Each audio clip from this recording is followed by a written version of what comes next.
So I'm going to hide fire. What's it called? I'm going to hide Firefox. It's still functioning, and I'm hiding it. And we have 1 minute to let everybody in, and we're recording. I want to shut off airplane on this thing so I don't get interference there. Nice. Okay. So I'm getting my CAT scan examined tomorrow morning. Okay. Excited about that. Information. It's information. Data, yeah.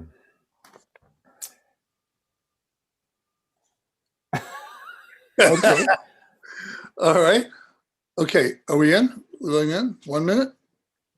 30 seconds? 1 minute.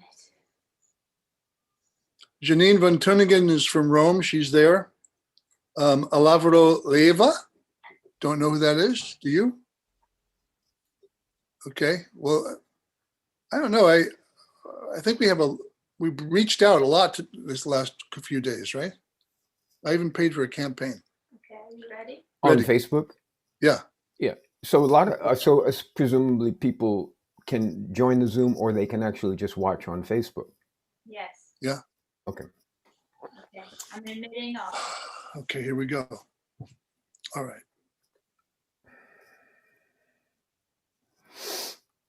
Wow. Babette. Hi. Mickey Lemley. Mickey. Hi, Mickey. You see what you have to do to get Mickey Lemley to come out of the woods? Got to have Tano. He's been on a couple. Yes, he has. We're very, very happy. I'm actually still in the Very woods. happy. I'm just watching from there. Are you out in Long Island? It looks like Long Island. Yeah.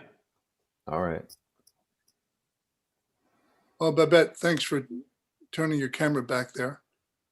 So we're live on Facebook on the Tuning Fork, which is on our Facebook page, the Institute for Cultural Activism International. And we're also broadcasting live on YouTube. Emily is running the access for people who are coming in. And we expect people coming in at any particular moment, Tano. So, you know how it goes. It's like having a dinner party and some of the guests just come when they can get there, you know? Well, And it's other an odd people, time. It's an odd Huh? time. It's an odd time. I mean, it's 4 p.m. your time. Here it's lunchtime. Yeah. And for poor Babette, it's late in the evening. Not that bad. 10 p.m. ish. It's time for dinner. Yeah, time for dinner in Rome too.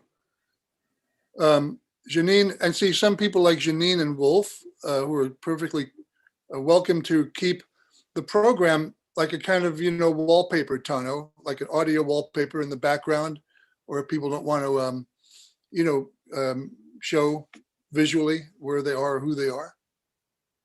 Anyone these days can join us because we don't have, what is it called? Registration. I like to call the registration the virtual bouncer, because we were bombed once. That was colorful. I'm sure. And not unflattering, Do you see Isabel? Isabel Kata? Yeah. Oh, Isabel. Hey, ciao. How are you guys? Grand Rapids, Michigan. Thank you. Well, okay, we're really lucky today to have Gaetano, Maida, and I don't know if you all know Tano, but Tano's been doing a very heavy lifting in the social engagement world for a long time. And what Babette and I would think of as social sculpture, Emily and I think of it as cultural activism. So I'm a little intimidated because of the immense amount of sort of stuff and things that you've been doing, Tano, for all these years, and that we really would require 3 hours to sort of get our arms around it just a little bit. So I want to start by saying thank you to Emily Harris, our producer, and thank you to our audience for being so patient with us. We ask your forgiveness for missing a week last week so we could get our programming in order for 2021 winter spring.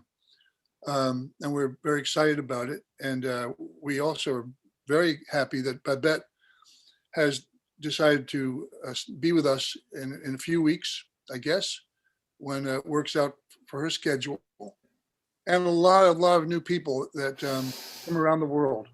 So it's very exciting. And Tana, you've made some suggestions for other guests. So the basic format, folks, is that, and so actually, you know, I was thinking that back in the 70s, I wanted to make films of all my friends, but it was expensive because I had Super 8 sound film and it was prohibitive for a guy on my budget with food stamps and stuff. But I had that strong impulse to make films about all of our friends. I thought they were all really geniuses. I thought we were surrounded by very alert and in gamba, you know, people in sync with life. And that was a long time ago. And so this kind of opportunity to be together with everyone, it's like having people over for dinner. I'm from an Italian family, and that was a big thing when we were kids to have the cousins, aunts and uncles over. My grandmother made great food.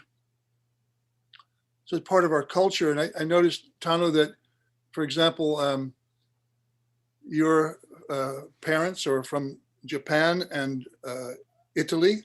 Non è la stessa cosa, siciliano. Siciliano. So the Sicilians, of which I am one, or part of one, but you know, these two hemispheres have been very sort of potent and poignant, I think, in your life, Tano.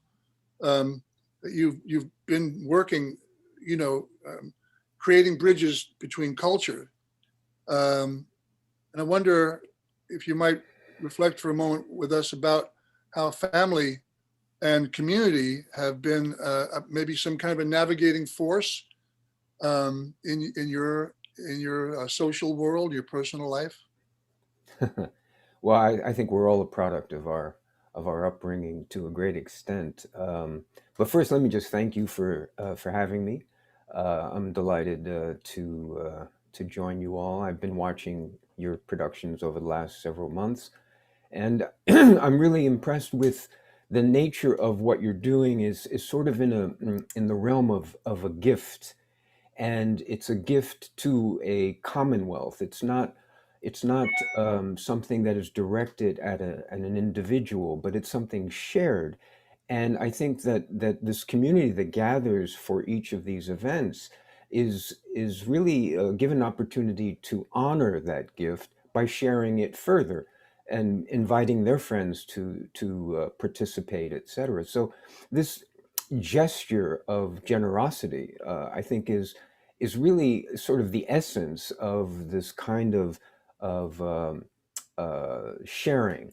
And in particular, in this time of pandemic when we're all trapped in our homes, although some countries less so, apparently, it is a way of really extending our social energy without having to violate the rules of the lockdowns. So congratulations to you and Emily for initiating and sustaining this ongoing program. And I'm hopeful that all the people who do see this, whether on Facebook or YouTube or Zoom, as we're doing here, you know, really do embrace the spirit of generosity that is really an expression here, and share it with others. I know you're posting some of these videos later, and people can pick it up, and it's a conversation among an extraordinary range of folks, and I think it enriches our forced isolation. So back to your question. No, but I think you're kind of almost answering the question in your comment, speaking about community and such. But I want to just take a second to say thanks, Tano, on a personal level, because about 3 years ago, you said that I should really start an institute or a foundation. And I had been thinking about it for many years. In fact, Emily and I had been working together in that kind of performance, participatory, interactive space, with Waking Buddha Live, that kind of stuff. And so the sort of sensation that when people collected for, let's say, a political protest, that there was also this powerful hunger to be together, that it was about being together, and all the sort of, humanity, generosity, appreciation, and excitement and nurturing that comes out of being together. And during the COVID pandemic, of course, is a very opportune time to respond to that hunger. And we're all creating the sort of substance of a culture within our community here. It used to be like in the art cinemas. You'd go to art cinemas, these little art cinemas, and there were little collectives, little places where people could create a conversation about a cultural experience.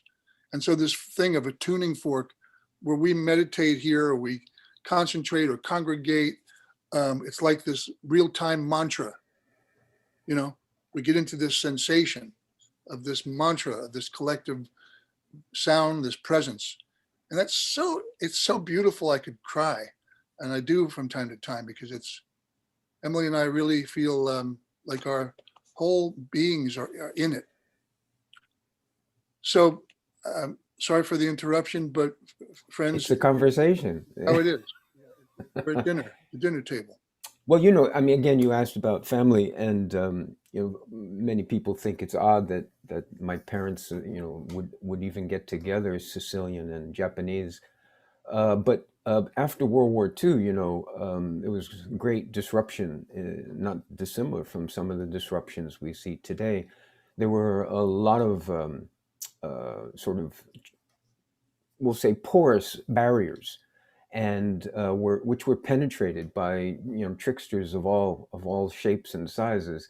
So my parents met in New York in the sort of radical left art world that was thriving in the post-war days, and so in a sense, I kind of was born with a communitarian gene, and maybe I was infected with a communitarian virus of some sort, because that's how I was raised. I was raised in community. I was raised with a multicultural, multiracial circle of friends, and until I got to high school, I thought that's the way the world was, and that this sort of United Nations of people that gathered at our house for barbecues regularly was normal, but turns out it's not. It was in the 1950s was not normal. By the time I got to high school, and I understood that I was in a quite a small minority, off to the margins of the mainstream, I had to do a quick radical adjustment of my attitude. I remember you telling me stories about how you and Don Rubin sort of shared this background in the Bronx, and sort of like, political rallies and things like that. And, I doubt Donald Rubin was in the Bronx, but his father was an organizer of the local 1199 of what was then known as the Hospital Workers Union. And my father was a member of that union, and he was a shop steward in his place of work. And, the funny thing is, 1965, they went on strike citywide, New York City. All non-medical hospital workers went on strike for a $100 a week minimum wage. That was 1965, and they had to go on strike for weeks in order to achieve $100 a week minimum wage. And so Don Rubin's father was on management level of the local 1199. And so when I first met Donald, we were introduced by our late friend Stephen Goodman, and I was encouraged on my next trip to New York. I'm here in Oakland, California. My next trip to New York, I was encouraged to wave hi to Donald. And I got to New York City in those days. My father was still alive. I went to visit him. I called up Donald, and it was a snow day. And Donald answered the phone, which is weird because, you know, he had several hundred people working for him at his insurance company. Just to contextualize, please tell us who Donald, why we're talking about Donald at all. Donald Rubin was the founder of the Rubin Museum with his wife, Shelley, and he and Shelley ran the Donald and Shelley Rubin Foundation, which was very generous in the realm of Buddhist art and various cultural engagements. And the museum is there today. It's a testimony to their vision. And it's on 17th Street at the corner of 7th Avenue in the former Barney's store. And it's a remarkable resource. And before the museum existed, Donald Rubin purportedly owned the largest private collection of Tibetan thangkas in America. And there's no way to confirm that, but it was a remarkable collection. And so when I called, I was expecting a secretary to answer the phone and to take information and maybe get back to me. Donald Rubin answers the phone, and he says, "Who's this?" He's very gruff. He says, "Who is this?" And I said, "Oh, I'm sorry, I didn't expect to speak to you. My name is," and our friend suggested I call you, and that he gave me the number. He says, "Where are you?" I said, "Well, I'm in New York." He said, No. Where are you?" I said, "I'm in the Greenwich Village." He says, "Come over right now." And I said, "Right now? You figure a president of an insurance company, you'd need a couple of days to get an appointment." He says, "There's nobody here. We can talk all afternoon." It was a snow day.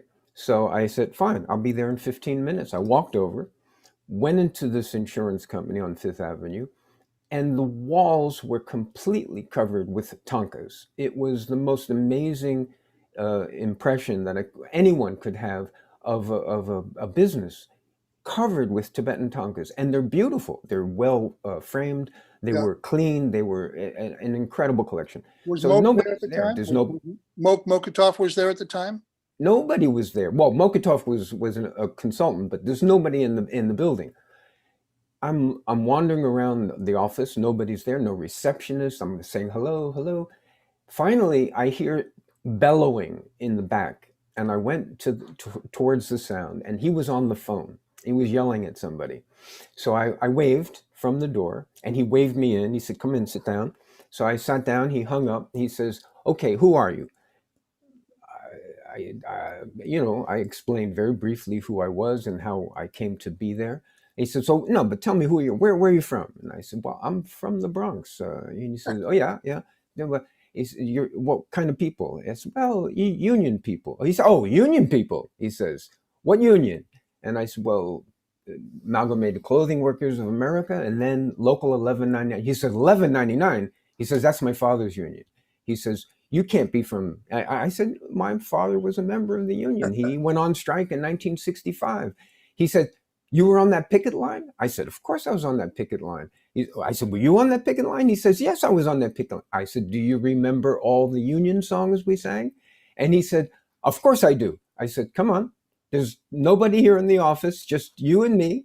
Let's try Union Maid. Can you do Union Maid?" So the two of us are bellowing at the top of our lungs. All right. So how does the it song Union Maid. How's it go? And that's, you don't want to know. But the reality is, this was a very odd bonding moment, and I could see right away that he himself was not really a union type person. He's wealthy, and he's got this art collection. He's running an insurance company, which is very different than running a union. But he had that experience of being in a community of striking workers, and it's an extraordinary energy to be with people who are fighting for their livelihoods, and they're fighting together. That's an energy that is not easily duplicated, and certainly it can't be observed and understood without participation. He had that experience, so we're sharing we're sharing this memory by singing out loud in the insurance office. So that was my first contact with Don Rubin. Well, look, recently you've mentioned to me that, your life hasn't changed all that much during the pandemic. You and Ayelet spend most of your time working at home, I guess. That's what it means. You go shopping occasionally at the co-op or whatever you do. No shopping. We do not go Order out. food? We've been surviving on deliveries because Deliveries.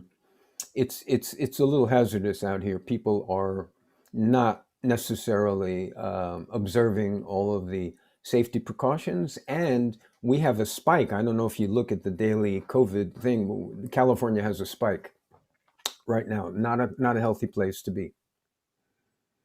My brother told me it was like 1 out of 5 in LA that have COVID. Well, that's pressing it, but the county of LA is 1 out of 10, and that's still terrible. That's awful. So yeah, we're not going out. But it's true what you say. We have had side by side home offices for a long time, and we continue to function that way. Most of my work these days is on building and raising the funds for the Buddhist Film Channel, which is our new streaming platform for all of the films that we've shown at the Buddhist Film Festival over the last 20 years. And that's only several hundred. And we have 3,000 titles in our database that we'd like to make available to audiences over time. It's going to take a while. But we're hoping to launch this year, right after our International Buddhist Film Festival, which is scheduled June 3rd to June 13th. Based here in San Francisco, if we have any opportunity to do in-person component, we will. It's a hybrid event, and then the films will be streaming online as well. So between now and June, we're hoping to finish the development of Buddhist Film Channel so that right after the film festival, we can launch the streaming platform. So I know we're going to get into that a little bit more in depth after a while. I hope so. And I'm very sad that you have had the loss of Stephen this year and Milton. We lost two very, very important components of our little ecosystem. Yes, I appreciate you mentioning it. Milton Glaser was not a day-to-day member. He was kind of our mentor and our design director. But for me personally, he was a close friend since 1971, and he died just in June. Stephen Goodman was a founding member of our board of directors and professor at CIIS. And after a long illness, he succumbed in August. Not COVID. Right. This all sort of began. I mean, the reason that I asked you about your day-to-day life has something also to do with these events that have happened, in your world in the last year, these personal losses and experiences. But it seems as though the experience of the isolation, the lockdowns and so forth, and all the chaos and the hyperbole of this climate that we're living in, not just the climate crisis, but political unrest and civic insanity, all of this that we're experiencing. Fortunately, the Black Lives Matter movement has been sort of really catapulted and amplified through this, which is great. But I was more interested particularly in how you've experienced your own sort of practices, your immersion in the Buddhist sort of culture, how that is perhaps has it, supported you, and I yell it in your time of refuge, or this time of lockdown, and then what maybe has been enhanced or become more of a priority, during this time. How has this been for you personally? I think that the short answer is that you embrace every element as it comes on a non-judgmental basis. There's nothing, this is not different, nor is it not different. It is unique in its own little way, in time sense and in the details, but you have to take everything that comes your way with the same equanimity and observation that is possible for you to bring to bear. So there's a lot of drama here. There always is. My wife and I turned off our cable television 6 years ago. As soon as we saw Donald Trump rising to a certain level, we realized that the noise level was going to increase, and we weren't interested in getting into a situation where we were extremely reactive. And the nature of media today, we're talking about mass media, is to generate reactive energy so that you pay attention, you stay tuned to that channel, etc. We understood that. We just shut it off. We haven't watched television since 2014 late, and that's not to say we're not unaware. We're unaware of. It's not to say we're unaware of things. We certainly pay attention in other ways, but we've been very cautious about protecting our energy by not being in the immediate flow of the Twitter feeds and the cable television noise, and it enables us to have a little perspective. We are careful to pay attention, but and we practice what we practice. But the reality is that, in Thich Nhat Hanh, his approach is your practice is with every step.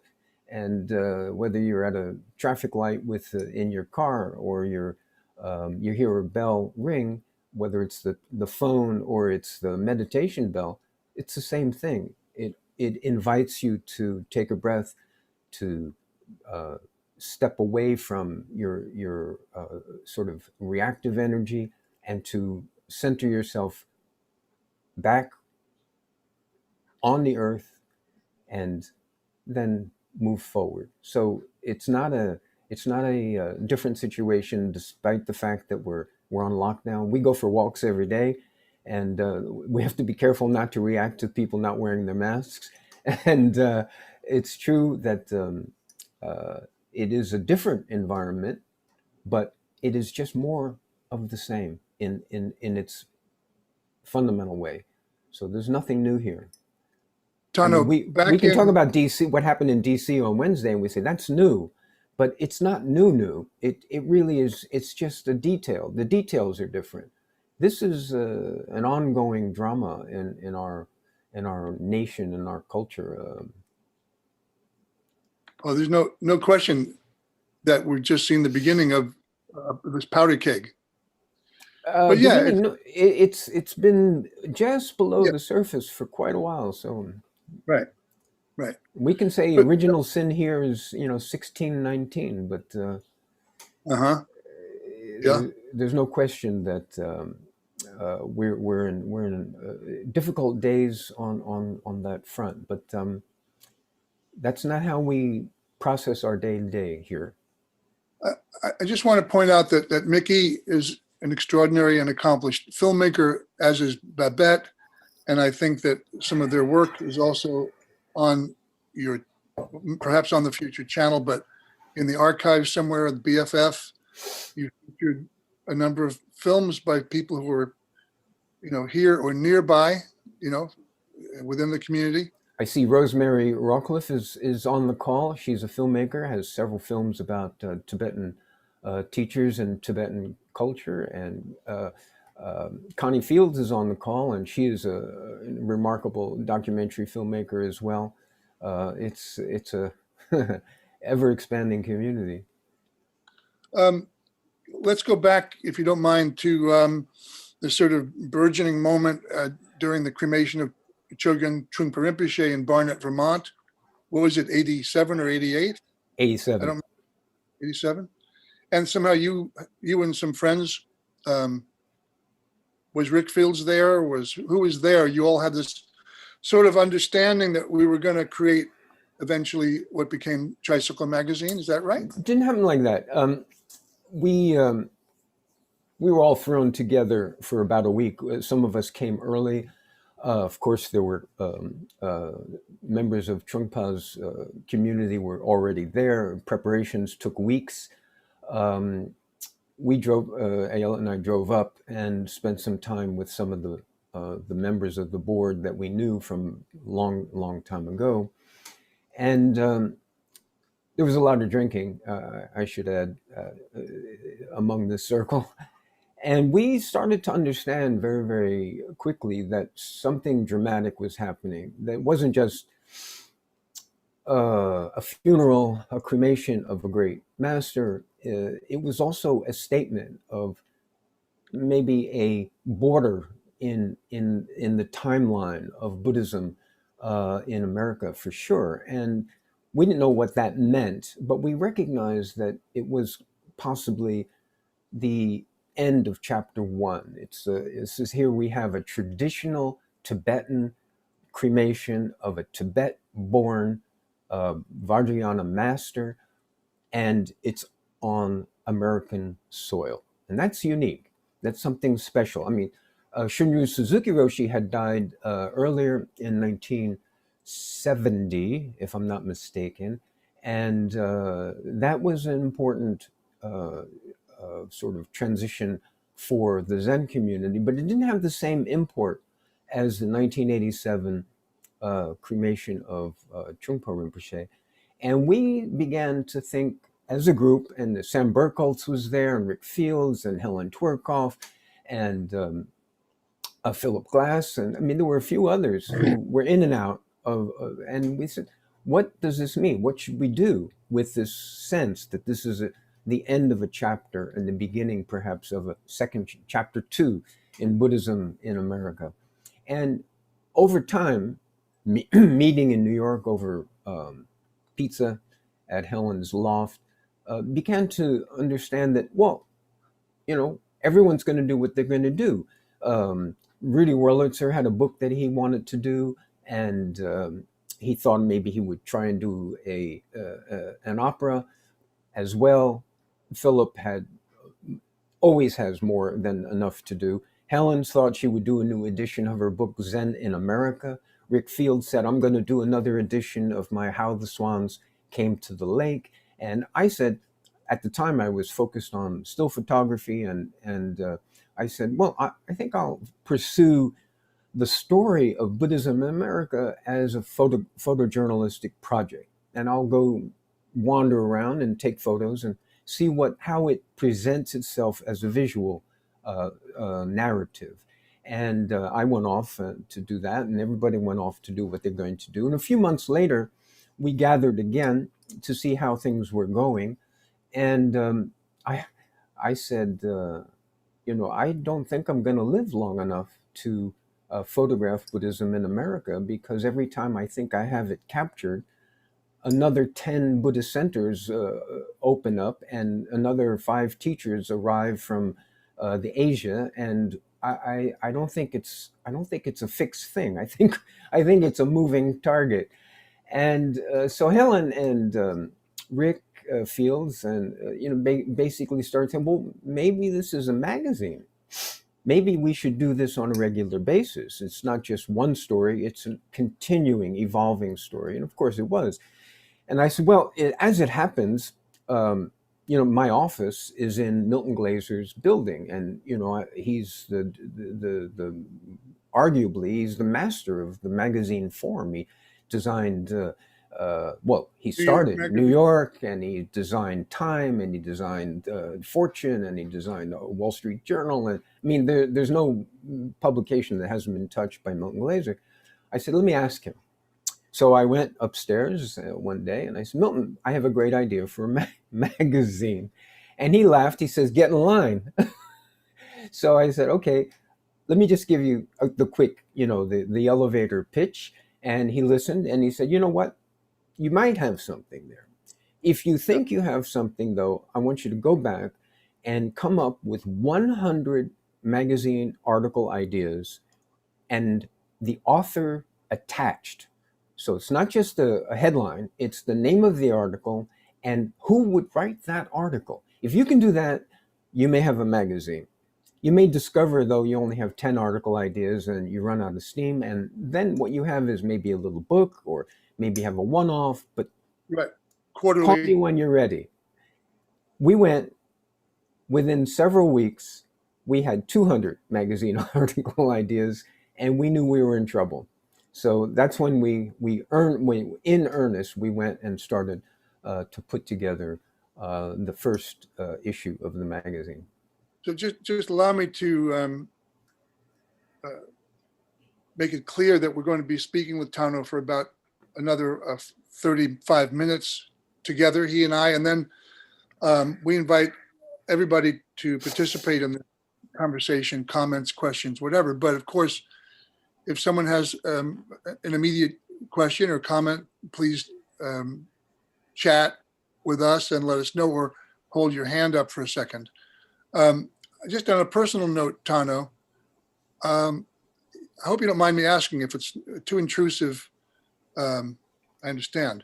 But, when I was in the 70s, I guess, I was reading Carlos Castaneda. I was involved with a Gurdjieff group early on in my 20s, practiced yoga, meditation.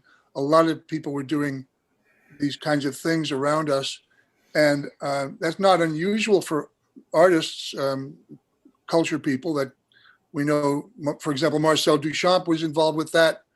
Your friend Jackie Bass wrote a beautiful book about Duchamp's tantric yoga training and background, and the community in Paris that was part of that, and the spiritualists. And last time we had our friend Marcos Torres Andrada, who was Joaquim Torres Garcia's grandson. And Torres Garcia was very prominent in this international community. What were you up to? And if you don't mind sharing a little bit about what sort of sensibilities you kind of brought to that group of people. Are we talking about the 70s? Yeah. Well, eventually, 10 years later, Trungpa Rinpoche passed away, Dujin Rinpoche Sure. died, Andy Warhol died. I hear you. Yeah. Okay. Well, Joseph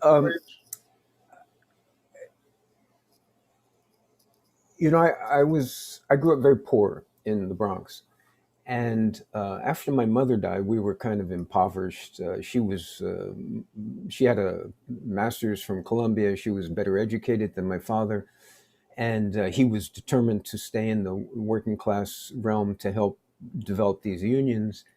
And so when she died, her income went away, and we were immediately impoverished. So I didn't really feel my future was in the Bronx. And I left high school in my senior year and ended up in San Francisco, 1967, San Francisco. And I was supposed to register for UC Berkeley in early admission in January 68. And for a variety of reasons, I haven't gotten to it yet.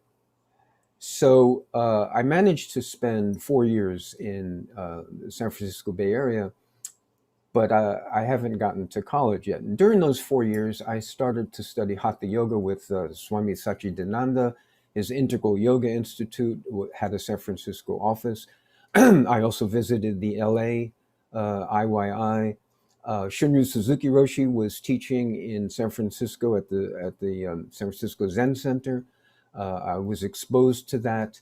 Um, there was an enormous amount of opportunity for that kind of exploration in San Francisco area in those days. Now, I was a teenager, and so this is not the kind of commitment that you can expect, or maybe you can today. But in those days, there were quite a few various opportunities, and I turned my attention to starting with a friend, a health food co-op.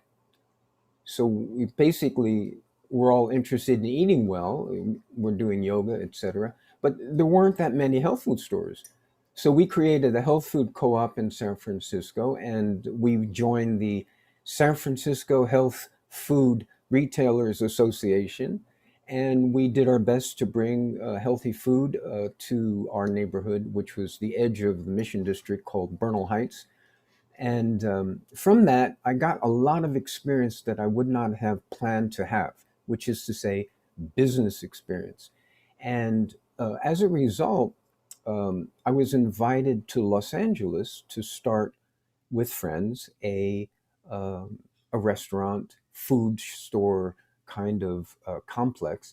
And I spent quite a few months helping this crew put this together. It ended up not happening, but again, this was part of an education. And by the time I got back to San Francisco from this LA sojourn, it became clear that things were changing rapidly. There was a hard drug kind of infiltration of what had been a relatively benign, or certainly seemed to me relatively benign, marijuana oriented music world. I had a job when I got back. I got a job as the assistant to a masthead photographer at Rolling Stone.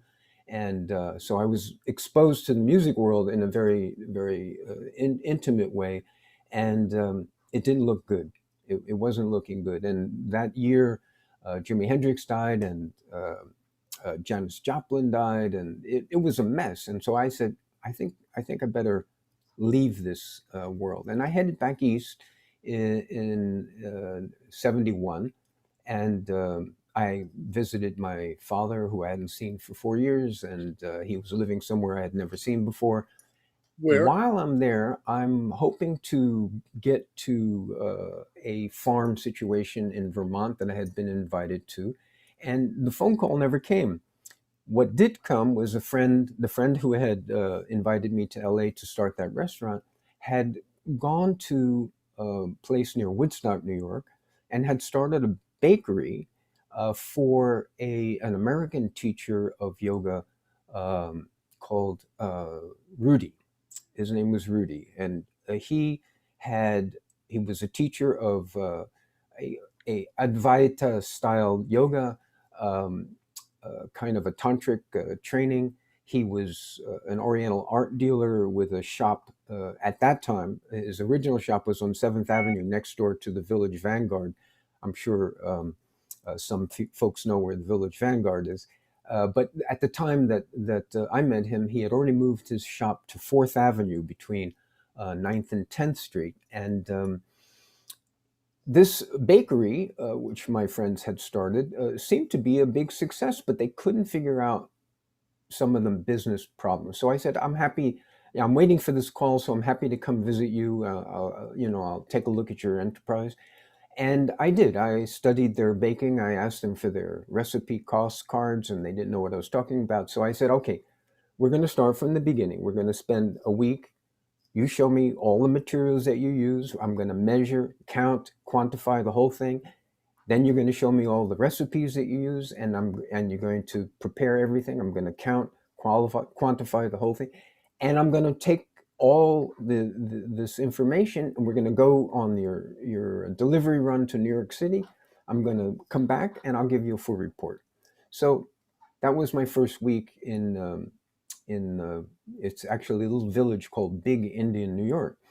And at the end of the week, Rudy invited me in and everybody, and so what have you learned? And I said, well, I have good news and bad news. And he said, okay, what's the good news? The good news, I said, is that this is a great product line. People love it. You're selling every single piece that you bake. He says, well, great. What's the bad news? I said, you're losing $1 every loaf, and you can't make it up in volume. He says, okay, what do you recommend? I said, well, you have two choices. You can change the recipe so that it's cheaper to make and you can charge the same prices, or you can keep the recipe, but you're going to have to charge a much higher price, or this won't ever work. He says, and I said, the third thing is you need to have packaging because there's no information on the bags. You need packaging. So he said, okay, the bakers can figure out the problem with the recipe and the price. That's very important. It's very good advice. He says, as for the packaging, I have a guy. And that's when I met Milton Glaser. Now, because of all this, I was invited to take part in the teachings there, to participate sort of as a unofficial member of the community. As soon as I began to practice the meditation there, I understood that this was a very different endeavor than Hatha Yoga. And it afforded me an extraordinary depth and a grounding that I hadn't felt. At this point, I'm 19 years old. And I asked permission if I could stay for a period of time. I didn't expect to be there for 7 years, as it turned out, but I did want to dig a little deeper. And Rudy was on his way to India. Turns out he was on his way to India to make a big change in his own lineage. And when he came back, he invited me to stay as long as I wanted. So I had a number of years, 7 years of teaching, practicing in this tradition, including Hatha Yoga, but primarily in this Advaita tantric work. And it also, because Rudy was wealthy, his students were not supporting him. It's very different than many of the teachers today. They rely on a large number of students to pay monthly memberships or to pay for the retreats or whatever. Rudy wasn't like that. Rudy was wealthy. He actually invited people as his guest. There was not necessarily, there was no money involved. Again, very much on the order of a gift culture. And the key was there was reciprocity. If you accepted the gift of the access to these teachings, you would help maintain the facility. You would participate in the work. And one of the things he believed, and this is a Gurdjieff idea as well, is that there's no separation between, there's no sacred, non-sacred. There is the opportunity to engage in a right livelihood that's not different than sitting in the meditation hall from the point of view of the work on yourself. So I was charged with the project of creating business mechanisms to help the community be self-sustaining. So here I am. I'm not trained for business. I had some experience starting a health food store and trying to build a restaurant. And here I have to create a vehicle for 60 families to survive in a little village 2 hours north of New York without real capital to invest. We had to do things that were labor intensive rather than capital intensive. So we got a restaurant going, 200 seats, very big. We got a construction company going. I designed and built houses all over the Catskills, and then at the time I was married, and my then father-in-law owned a hotel in Kingston, New York, and he asked us to take it over. So I got managing a hotel business. This is heady stuff that required us to become adept at graphic design, at communications, at physical issues, and the negotiating world of banking and development and land, etc. So I learned, despite the fact that I'm in the middle of nowhere, New York, I learned basic business. And as a result, when I got to Manhattan finally, for the first time in my life, in 1979, I kind of knew how to run a business, how to maintain a practice, and how to essentially be self-sufficient. Yeah.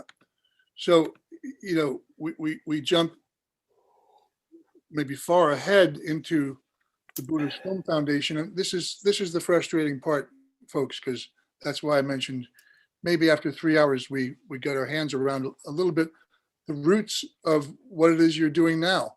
Well, And Mickey has his hands around a dog, so yeah, lucky dog. Yeah. Woof. Yeah. Tricycle magazine takes off, and seems as though Buddhism becomes some kind of commodity or pop topic.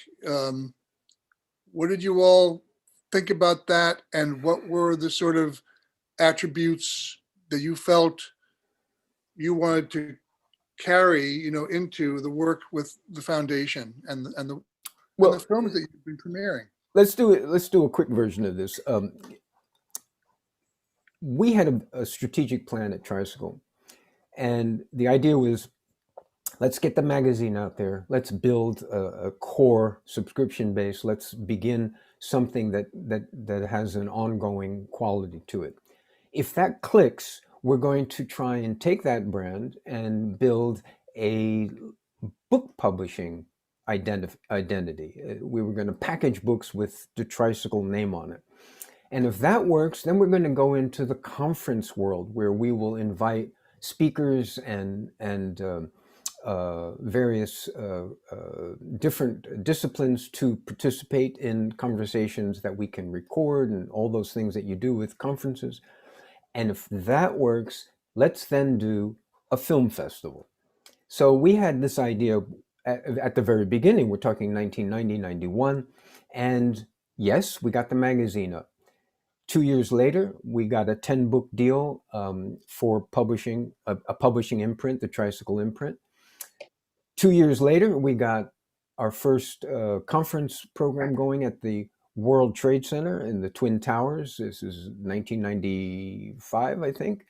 And by this time, I'm living in California. My wife and I have rented a house in Berkeley to lower our expenses. I know that sounds like a joke today, but basically in 1990s, it was very expensive to live in Manhattan, and it was very cheap to live in Berkeley. No longer the case. But anyway, we were in Berkeley, and this was a different life, and I had the opportunity to build a film festival using the Castro Theater in San Francisco, one of the most beautiful large cinemas, single screen cinemas left.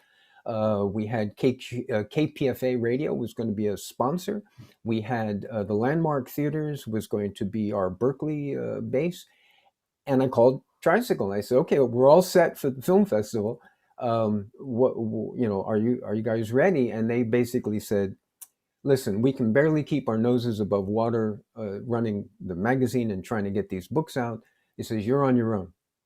So, I didn't really want to start yet another not-for-profit. It's hard enough to do one. But at the time, I was making movies. I was in the middle of producing Pieces Every Step. Yeah. I had finished and been very successful with the first film, which was called Rock Soup. As a producer, I wasn't a director. And that film had sort of what they call run the table in terms of film festivals, Toronto, Berlin, Sundance, and we were the best doc in San Francisco that year in 92 they have a Golden Gate Award program. Anyway, so I was very busy making films, and I wasn't really interested in getting on my own a film festival going. I was serving on the jury at San Francisco International for 5 straight years, so I understood how complicated it could be to run a film festival. But 97, when I released Pieces Every Step, was also the year that Kundun came out. And when Kundun came out, Martin Scorsese, one of arguably our best American film director of this generation, following on the heels of kind of an odd film by Bertolucci, Little Buddha, it said international class, world-class filmmakers are embracing Buddhist projects. We have to make a space for this kind of cinema in the festival world, and the festivals aren't embracing it. So we have to do our own. So what I did was I worked with Michael Wenger at San Francisco Zen Center, and we did a program called Reel to Reel, just kind of a not quite a film festival, more like a film series. We showed films at the Castro Theater in San Francisco and also at the Asian Art Museum, which was then in Golden Gate Park. And we had a number of films, I forget, maybe 10 or 12 films. And that was in 1999. We showed Himalaya. That was the year Himalaya came out, and we were really, really impressed with that filmmaking. And after that finished, I said to Rick Fields and to Rick Cohn and to Steve Goodman and to a few other people, I said, we have no excuse now.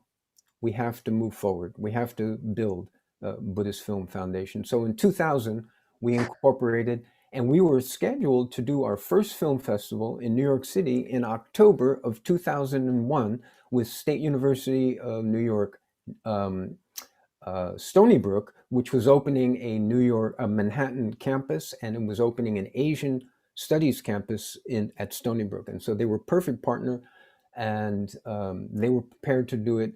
And then 9/11 came. So that put the kibosh on our October 2001 initial festival.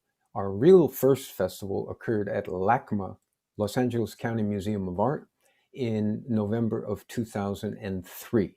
And at that festival, we premiered Travelers and Magicians, US premiere. We had the US premiere of Wheel of Time, with Werner Herzog's film.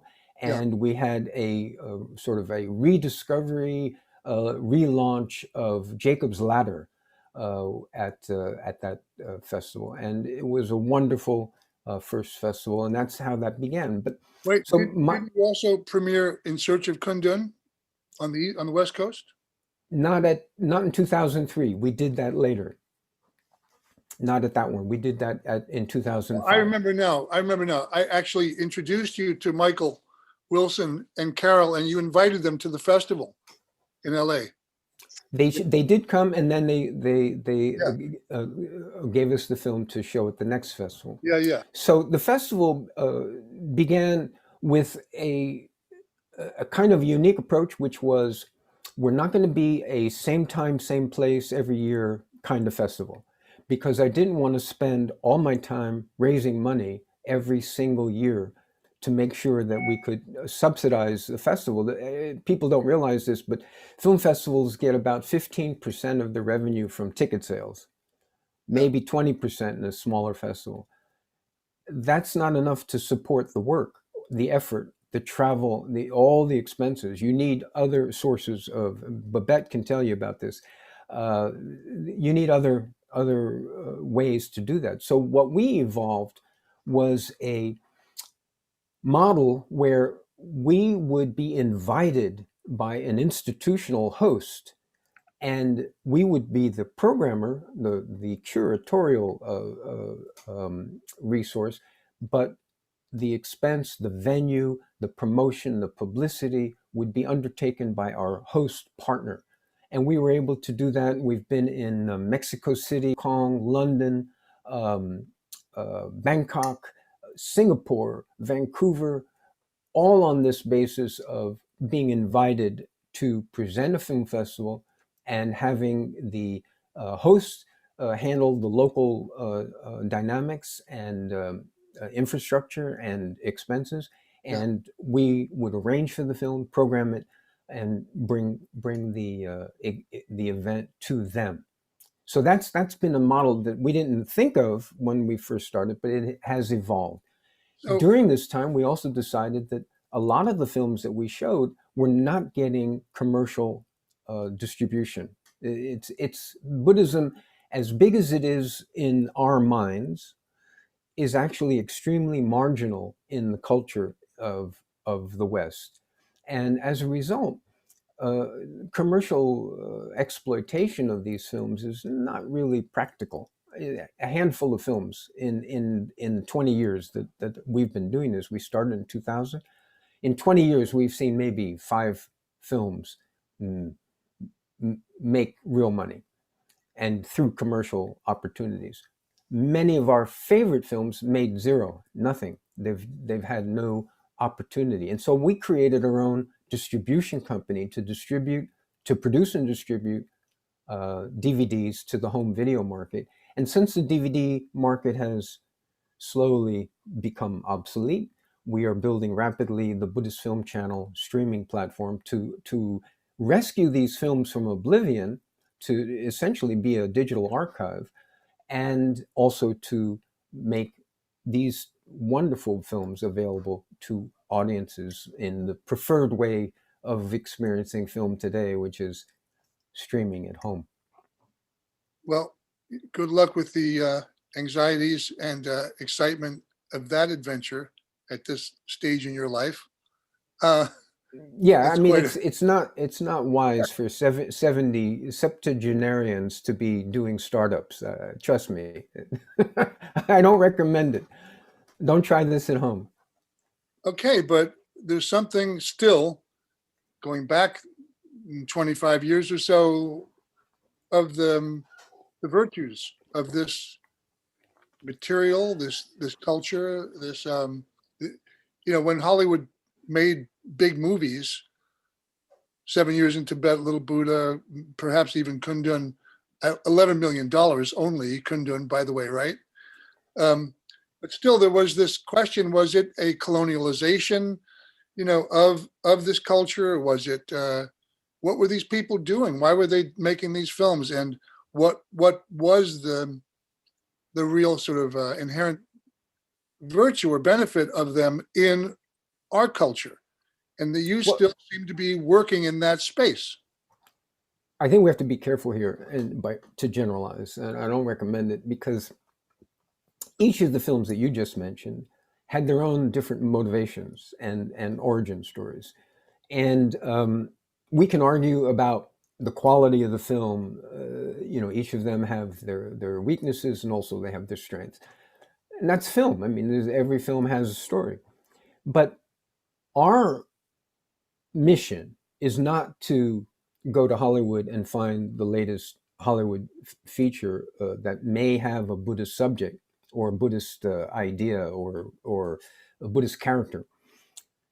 Our mission is to use cinema, the motion picture form, as a way of pointing at the moon, as directing the attention of our audience to various aspects of the Buddhist culture and the Buddhist project, if you will, as it manifests all over the world. We've shown films from 22 countries.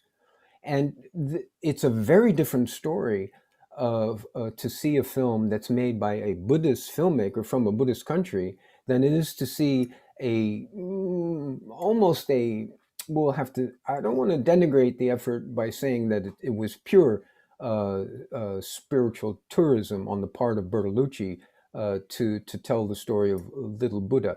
But it certainly was complicated in terms of its appropriation and assumptions about what people think Buddhism is and what people expect to see from a film that has the word Buddha in the title.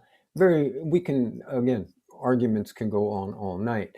But there are films by a real Buddhist teacher that in fact had a role with Bertolucci, and that is Kensei Norbu's films, particularly his film The Cup, which demonstrates a very different approach to uh, to using cinema to tell a story in a setting that is totally congruent. The story, the characters, the setting, and the filmmaker, totally congruent. Very different experience. Now, we're not lucky to see 100 films like that. I mean, that's, I think, there are a handful of rare and beautiful films. Laurie Anderson's Heart of a Dog, brilliant piece of work. Um, it's an anomaly. You know, you can't build a business on hoping that there will be 10 of those films every year. That's a one of a kind, beautiful. The Cup, same thing. Himalaya, absolutely a madman's project, and it's there forever. And I think it's an extraordinary experience to watch it, even today. And frankly, we showed it just last year. When I say last year, I mean 2019. We showed it as a part of a program we called Class of '99, because there were 4 extraordinary films made in 1999, including the Cup, that we showed again as a 20th anniversary in 2019, and that was one of them. And those are brilliant films, but our mission is to embrace them all and to share them as best we can. We know they're not necessarily commercial products, but they are windows into this culture, into these traditions, with different points of view, and sometimes with different production values. But frankly, that's not the issue. If they deliver the goods, we are happy to embrace them and share them with audiences. Is there a way for us to sort of catch up with where you are in terms of the online project now? Well, the site is live, BuddhistFilmChannel.com, and You you have can some go. way to screen share with us about that? Uh, Some images? Emily, do you have that up? The BuddhistFilmChannel.com. Oh, I didn't know. It might be easier for her to do that while I talk. It's just, you just go to the homepage, and if you can screen share that, you'll have a slideshow. BuddhistFilmChannel.com is being built. The platform includes a lot of little moving parts that enable us to mimic. God knows we don't have the budget of Netflix, but we enables us to mimic the user experience of the leading streaming platforms. And we hope to launch with 100 titles sometime this year. We're trying to time it to connect to the International Buddhist Film Festival schedule, which is June 3rd to the 13th. And with any luck, we'll be able to launch shortly thereafter, certainly on a beta basis. And then in the fall, announce and promote and market heavily so that we can have a more public launch before. Looks like we have a page sharing happening. Almost. And there we go. So that's the home page. It's a slideshow of stills from a handful of films, just to give a flavor of the range, the diversity of work that we're going to host. But with films from 22 countries, ultimately, it's going to be a very, very diverse library of titles. And so you can sign up here at BuddhistFilmChannel.com. You can sign up for alerts, email alerts, and for special offers. And we really encourage you to do that, so we can have a way to communicate directly with folks.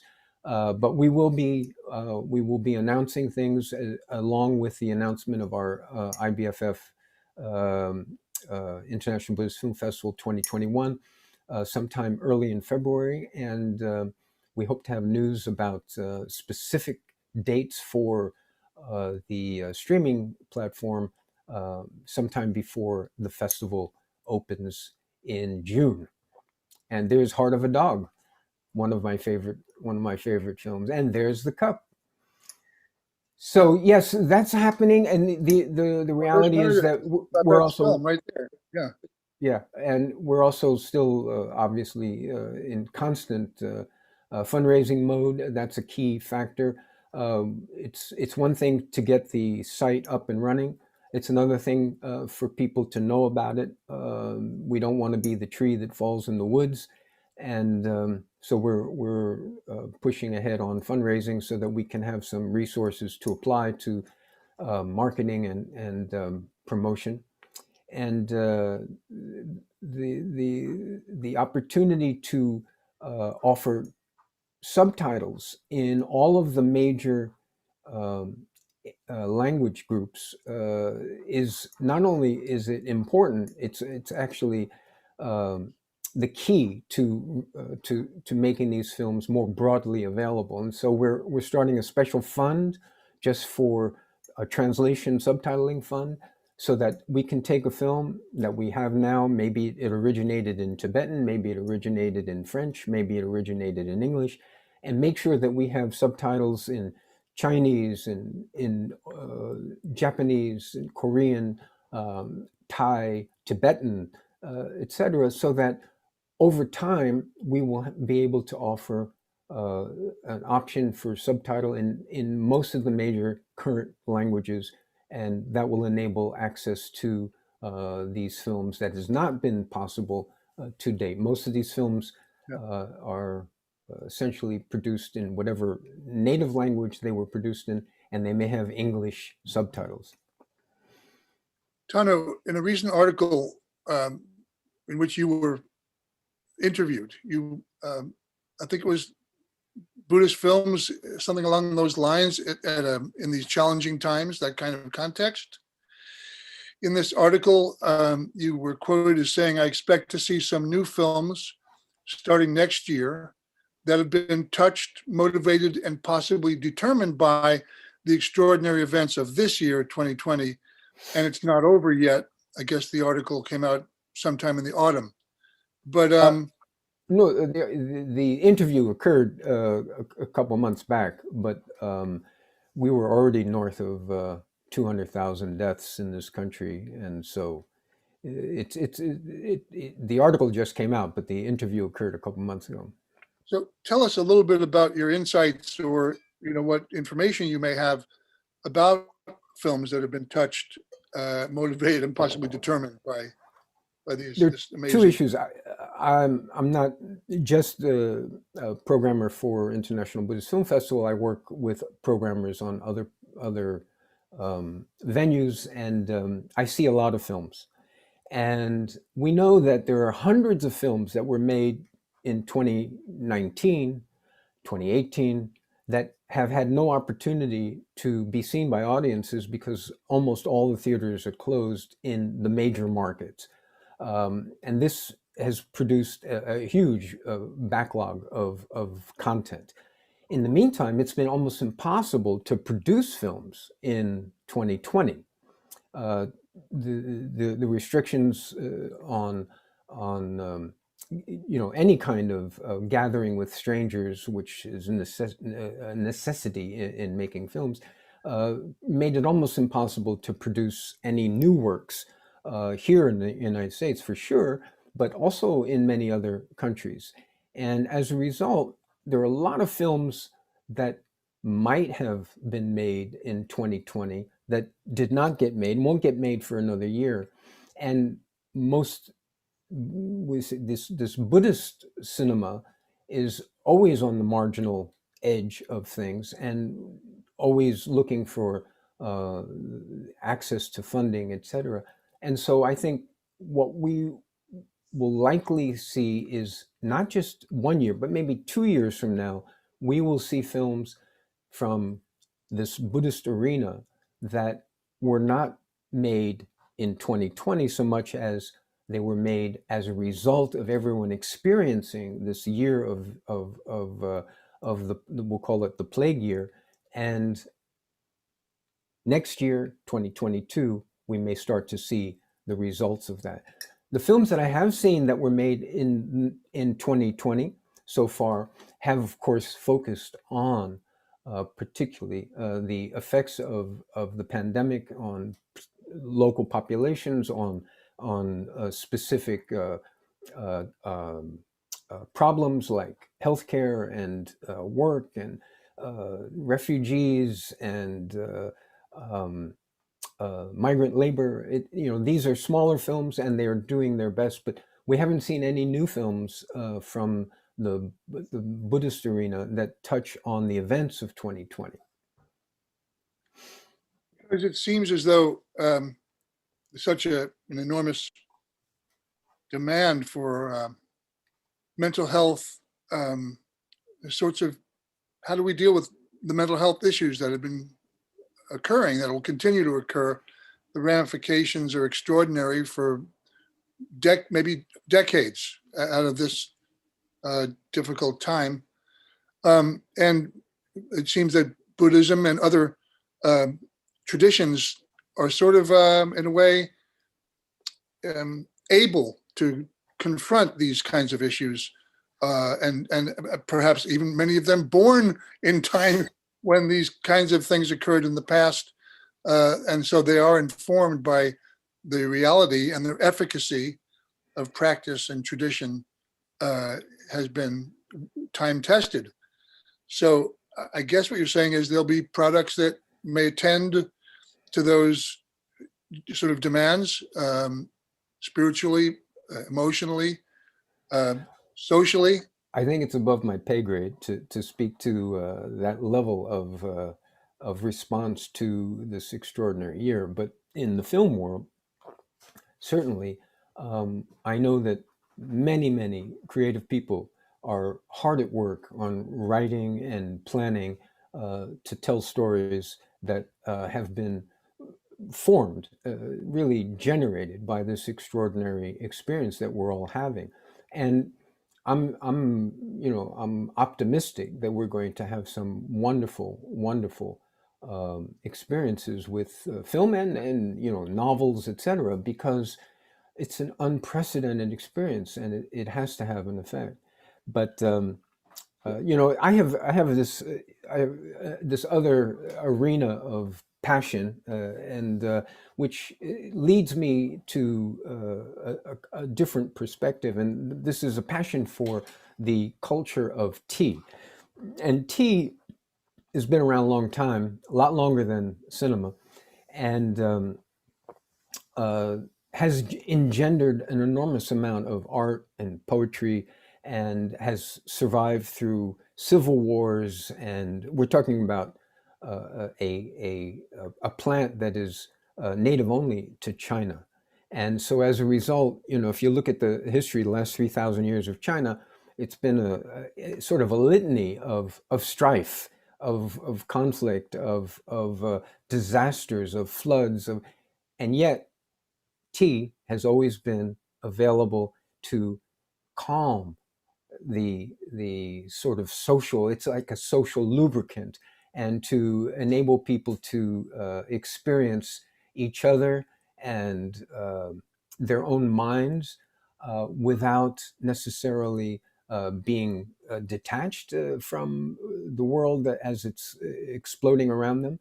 But it certainly has sent a lot of people to the hills to become hermits and to write poems and to practice their meditation and sip tea. So that realm, I think, has been very simple to sustain. It's something that I do all day, every day, drinking tea from Taiwan or China. And I recommend it. Okay, I apologize. This is probably third grade level Earl Grey, dregs. But yet another facet of your eclecticism. Well, it's not separate. As you probably know, most people recognize that tea and Buddhism co-evolved in China. It started long before there were Buddhists wandering around the Chinese hills. But as soon as there was a Buddhism in China, we're talking 8th century, there was a a merging of the world of the Tao and the world of the Buddhists, and tea was there at the center of that. And it became central to Buddhist monastic life for two reasons. One, all that meditating, you need a little bit of stimulus to keep you awake. And we all know tea has just enough caffeine to have an effect. But more importantly, and this is something people doesn't occur to them, and that is that Chinese Buddhists do not beg. They refuse to beg. Theravadan Buddhists are required to beg. They must seek their food and the support of their monastery by dana, by giving, and to give the opportunity to the populace around the monasteries to be generous.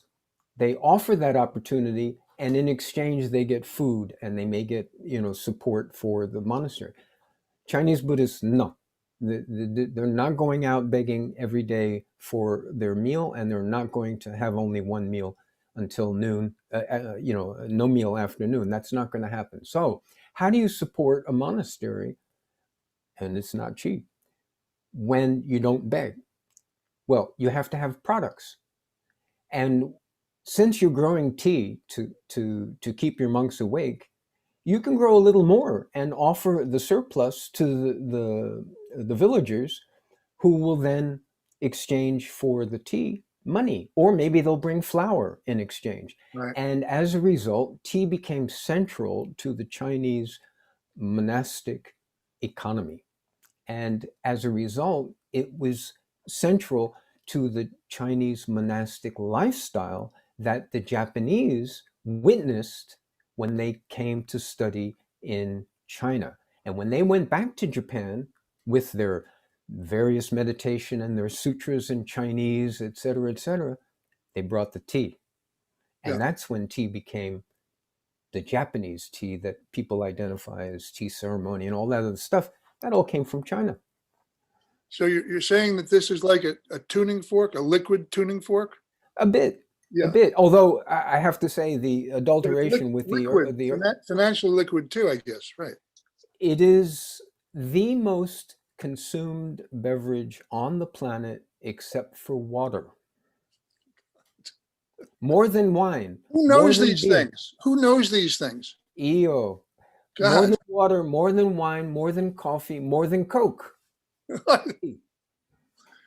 Now let's ask others here. And by the way, Babette also, my goodness, created the Buddhist Film Channel in Holland, and 12 or 13 years now of the European, what is it, International Buddhist Film Festival Europe? Buddhist Film Festival Europe, BFFE.EU. Yeah, which I've been very honored and privileged to participate and present in one time.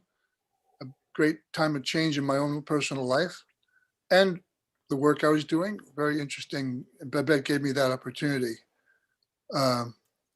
These are kind of like life kind of meaningful memories. But can we open up the window here for others to comment or question or contribute, whatever?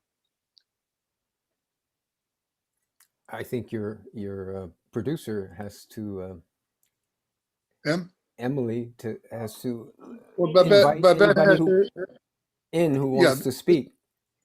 Yeah, and there's Gordon, and Babette had her hand up there. Unmute. Unmute yourself, Babette. There she is. There she is. Okay, I will. I just want to take the opportunity, since you were talking about me. Thank you, and so great to hear Tano here tonight as your guest.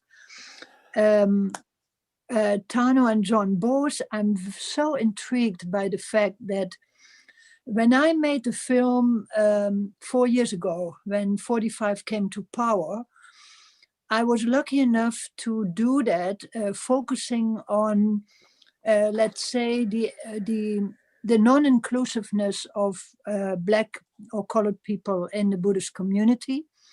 It had a lot of footage in there of Black Lives Matter. And it was really addressing the fact, or to me, at least the outcome of it was a recognition that religion was actually hijacked by the conservative right, I would say. You know, that part of the things how I try to understand what is going on in Buddhism in the West is that I still confront now, and I started the Buddhist Broadcasting Foundation indeed in the year 2000, which is exactly also the time, you know, that I met Tano.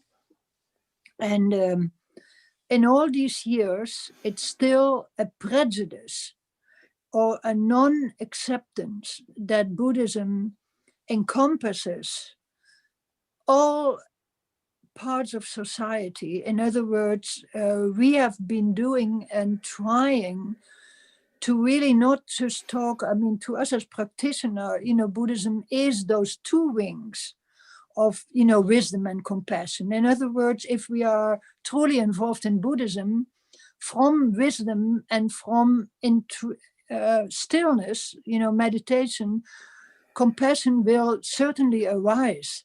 So meaning that we also influence our society on a major level.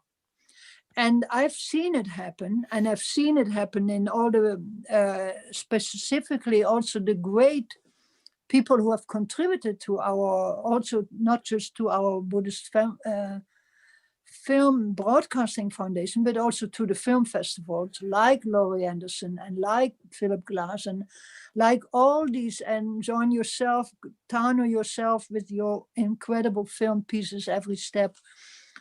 All of us have been trying to create this cultural contribution of Buddhism to our societies. And so what really struck me, that in these last 4 years, that now that I'm looking forward to ending this 45 reign, and we are all flabbergasted to watch the United States in this turmoil right now, in this double turmoil of political unrest next to the, next to COVID, that Buddhism is absent, religion is absent, and I'm talking not about church, or the dogmatic parts of religion, but I'm talking about really about, inner disarmament and that type of what religion can contribute to.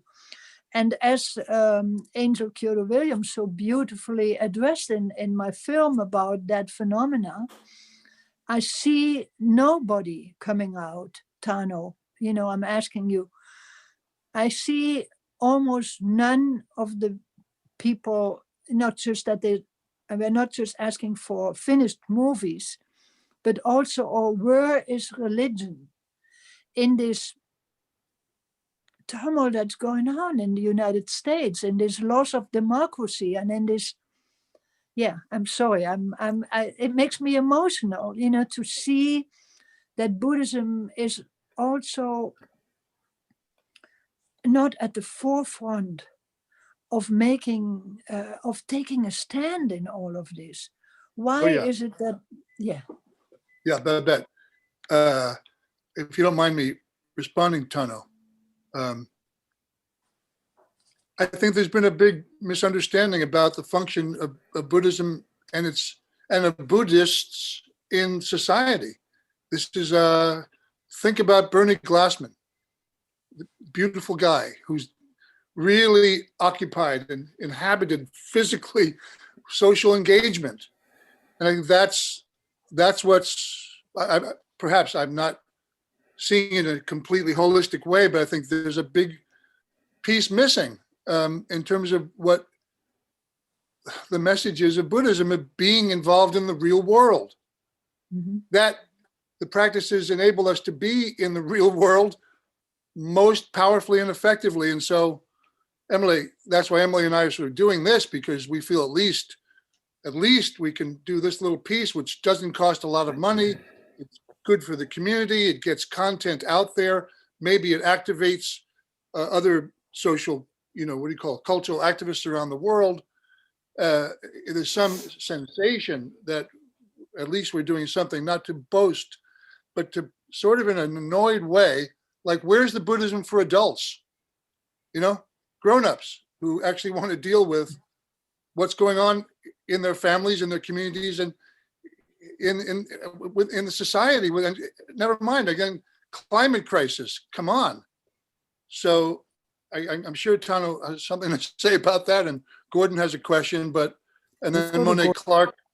Let's Gordon, give the floor to Gordon. I think we've Babette, thank monopolized. thank you for your passion, because it's like that's the healing force that hopefully we can make some improvements in that space. Gordon. Oh, okay. I wasn't sure. First off, thank you so much for yet another episode that is always fascinating. And thank you, Gaetano, for your words. I briefly want to make a quick aside and then ask you my question. The aside is that the reference is either Black, African American, or persons of color, not colored people, but communities of color or persons of color, just to be clear. And it's not even a matter of being politically correct. It's just, that's the way it is. So I wanted to, put that out there. Differently, I'm a Buddhist, or rather I should say I practice at being a Buddhist for the last 36 years, which kind of makes me a Buddhist on good days and an aspiring Buddhist on other days. But Herbie Hancock, when in a recent documentary, when referenced as a musician, Herbie said, I'm a Buddhist and I use music to fulfill my mission. And, that was very powerful for me, not only knowing him personally, but to really understand the function and the role. And so I've ascribed a similar thing of saying I'm a Buddhist and I use the medium of film in various genres, but specifically documentary, to fulfill my mission. And so I'm stating that to ask, because you've referenced Buddhist filmmaking channel, and I'm wondering, is it that the filmmakers themselves are Buddhist, or the subject matter has to be Buddhist, or is it something that even necessarily needs to be said, but it is shown? It's one's actions that really state who they are, who they represent, what they hold true. So I just wanted some clarity on that, if you'd be so kind. I Both welcome the Tano question. and Babette should respond to that. Yeah, I welcome the question because, we get asked this all the time. What makes that a Buddhist film? And, the snide answer, of course, is the context. If it's at the Buddhist Film Festival, it's a Buddhist film. Come on. But our criteria for accepting a film is that there needs to be either A, a Buddhist subject, or B, a Buddhist setting, or C, a Buddhist character, or D, a Buddhist creative, screenwriter or director, or a Buddhist implication. So we have enormous latitude for embracing a film. And we've shown films there isn't a single Dharma word in the film. And yet the film embodies some essential Buddhist insight, like, say, impermanence or interconnection, or, what Thich Nhat Hanh would call interbeing. It doesn't have to preach. It has to just be. And so we have found that it's a tricky little road, because we don't accept some films that are seem to be very obviously Buddhist film. Maybe they're a film about a monastery, or they're a film about a particular teacher. But for whatever reason, we recognize in the production, in the execution of said idea, that it doesn't actually have the qualities that would make it available to an audience. It may be particularly good for a small circle of friends, but if it has to also have the generosity to reach out to meet an audience, and not just people in the know. So we try very hard to be clear about why a film has been selected, and that if we put our name on it, that we're going to present it, that it has the ability to invite an audience. That's a key thing for us to fulfill our mission. A point of clarification. I mean, one, obviously everywhere we go is Buddha land, and we're all Buddhist.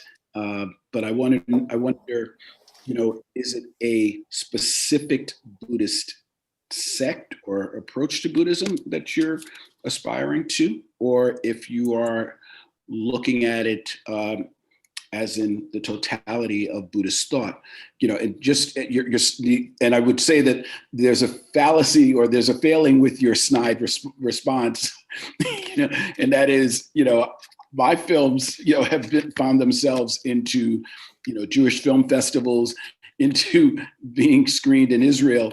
I'm not Jewish. I'm not Israeli.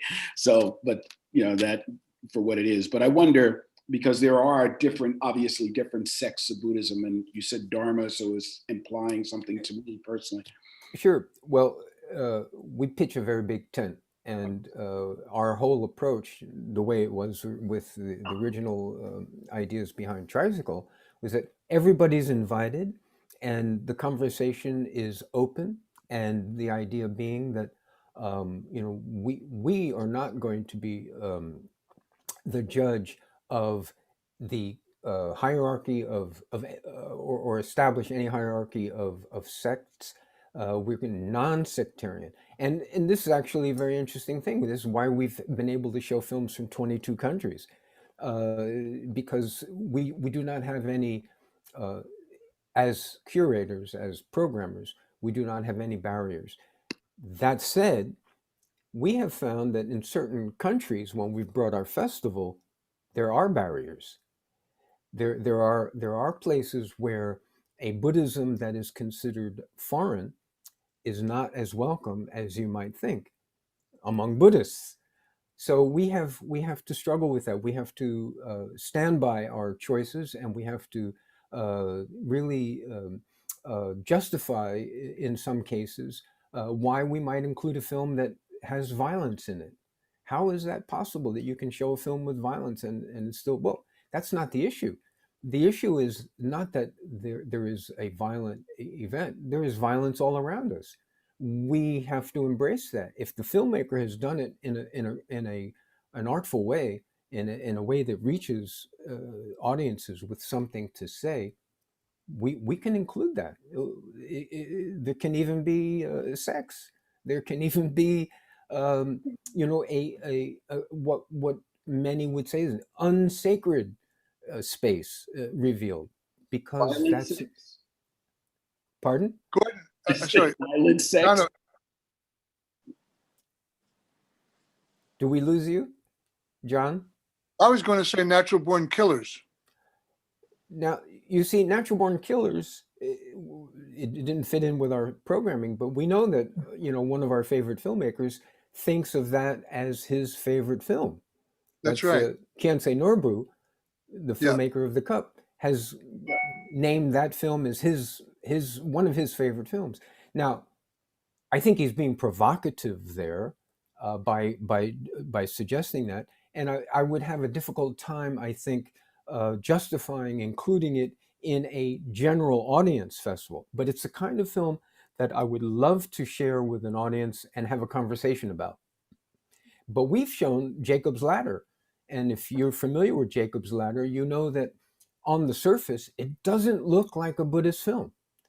And the fact of the matter is, there's violence in it. There's some strange, maybe magical events occurring.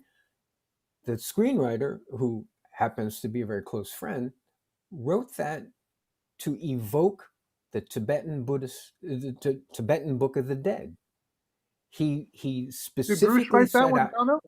Pardon? Did Bruce write that? Not Bruce Rubin? Bruce Joe Rubin wrote that. Right. And he specifically set out to evoke the Tibetan, the lessons, the experience, the heightened awareness of the Tibetan Book of the Dead. Now, the form that he chose was very subversive. He chose a character who was supposedly a veteran of the Vietnam War, who was having flashback experiences of PTSD. But in fact, the entire film takes place in his mind in the few moments that he is dying on the surgeon's table, which is to say, in the bardo between life and death.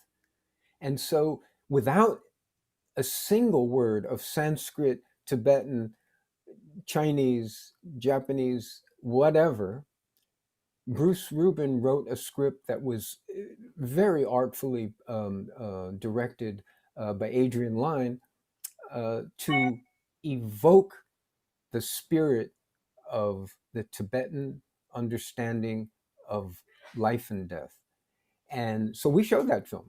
Now, many people didn't get it. And we got some very curious comments on that. But in fact, since we showed it, and that was 2003 when we brought it to Los Angeles and showed it there, in that audience were a lot of film directors. I mean, Hollywood showed up for our event. I mean, Jet Li was in the audience.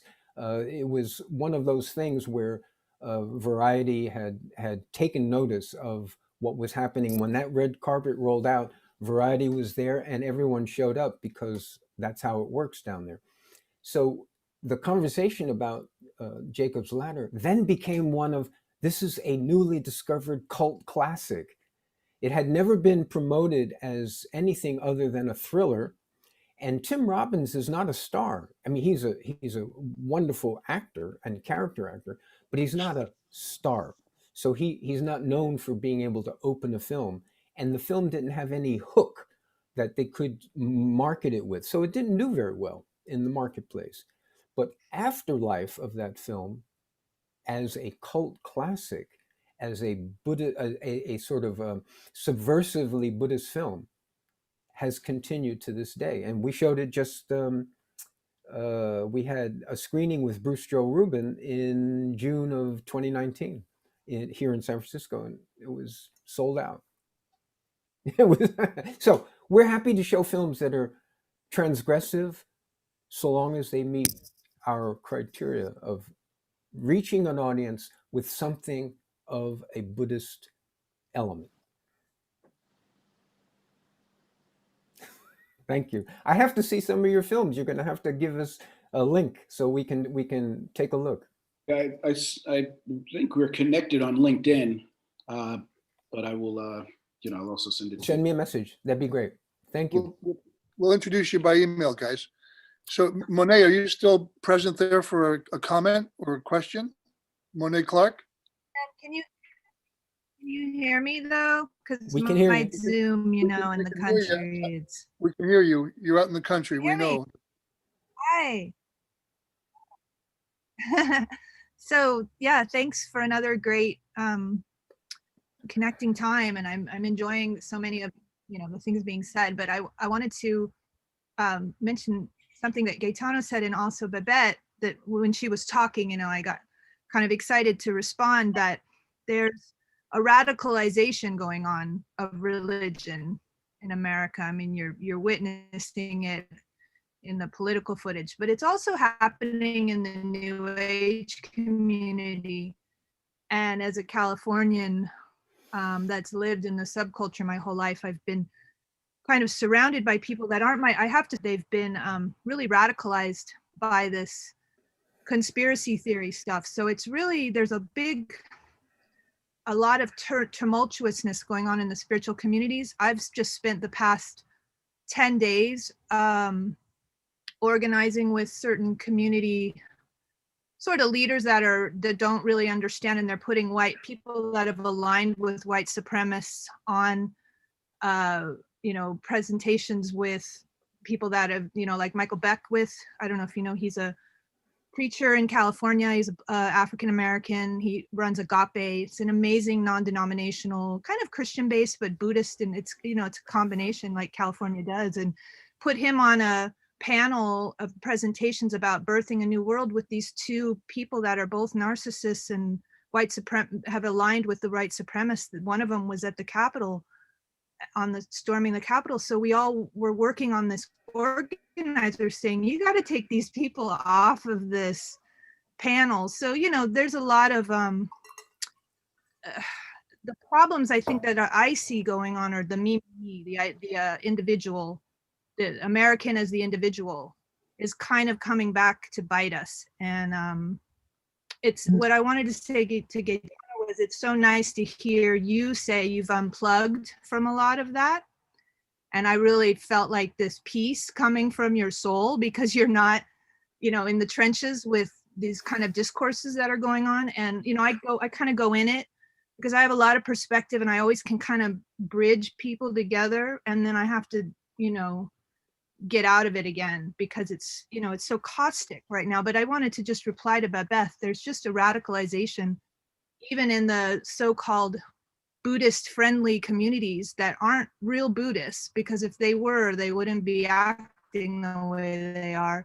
But they're being radicalized by these anti-establishment alt-right propaganda through these different conspiracy theories. And they've really co-opted the New Age community. Huge segments of it. I mean, when it started happening several months ago, I was pretty shocked that this was happening.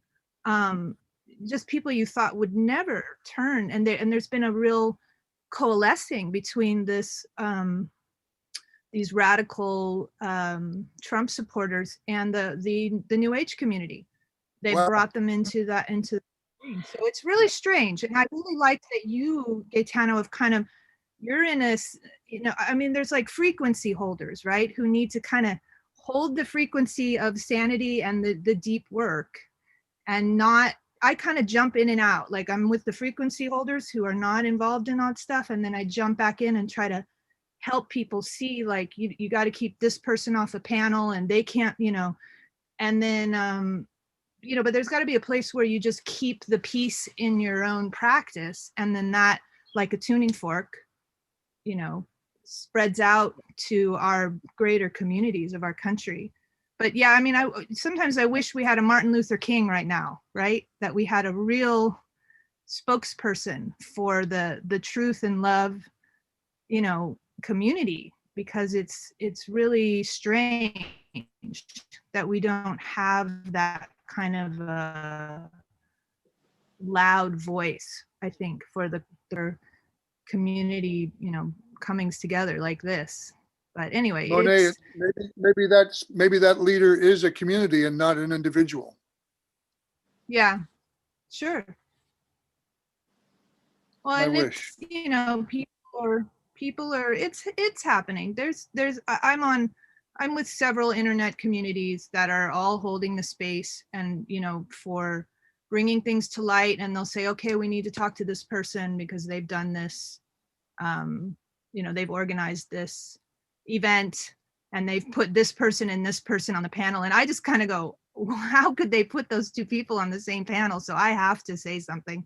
But, we get them off the panel. So there's these great groups of very grounded people that are kind of just pushing it along. But I just wanted to respond to Babette. To me, if you're wondering where is the spirituality and the religion, it's been radicalized a lot in different segments. You've seen the Christian side. It's like unrecognizable.